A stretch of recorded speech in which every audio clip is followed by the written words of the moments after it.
J'ai demandé ma petite amie en mariage, celle avec qui j'étais depuis 8 ans. Mais aujourd'hui, elle m'a largué, net. Sous le coup de la colère, j'ai offert la bague de fiançailles à une mendiante dans la rue. Cette mendiante n'avait pas mangé depuis 3 jours. Elle n'aurait jamais imaginé qu'un jour, elle épouserait un milliardaire tout juste rejeté. Peu après, Sophia a débarqué en bas de mon entreprise. Elle voulait me rendre la bague, mais les agents de sécurité l'ont prise pour une arnaqueuse. À ce moment-là, je suis sorti en portant un carton. Je lui ai dit que je n'avais plus besoin de cette bague. Contre toute attente, Sophia m'a crié. Tu renonces à l'amour aussi facilement ? Cette phrase a mis le feu à ma colère. J'ai jeté le carton violemment et j'ai lancé furieux. « Écoute, tu ne sais pas ce que ça fait d'être refusé, humilié devant tout le monde. » Elle a répondu calmement. Si tu pouvais vraiment comprendre, moi je suis refusée 100 fois par jour. Quand je demande un peu d'argent ou de nourriture à des commerçants comme toi, on me rejette. Je suis resté sans voix.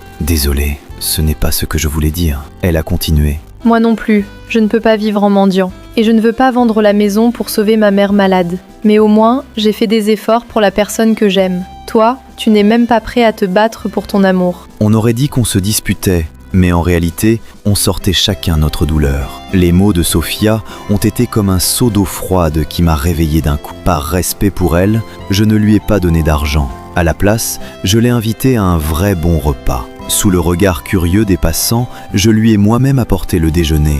Je ne savais pas qu'elle n'avait pas mangé depuis 3 jours. Sous mes yeux choqués, elle s'est jetée sur un petit morceau de pain et l'a englouti. En la voyant si affamée, j'ai eu le cœur serré. Je n'ai pas pu m'empêcher de lui essuyer la bouche avec une serviette, puis j'ai retiré mon écharpe pour la lui mettre autour du cou. Depuis la perte de ses proches, c'était la première fois qu'un inconnu était aussi doux avec elle. Et c'est là que j'ai découvert que mon ex avait déjà un nouveau petit ami. J'ai enfin compris. Ma demande avait échoué parce qu'elle avait trouvé quelqu'un de plus riche. En me voyant triste, Sophia a décidé de m'aider à sauver la face. Elle m'a demandé de lui préparer un endroit où elle pouvait se laver. Ensuite, elle a enfilé une jolie robe. Je ne m'attendais pas à ce qu'une mendiante puisse être aussi belle une fois apprêtée. Puis, comme prévu, on a suivi mon ex jusqu'à un restaurant et on a fait semblant d'être en couple. On est passé exprès à côté d'eux. Mon ex nous a vus et son visage a changé immédiatement. Je me suis approché pour la saluer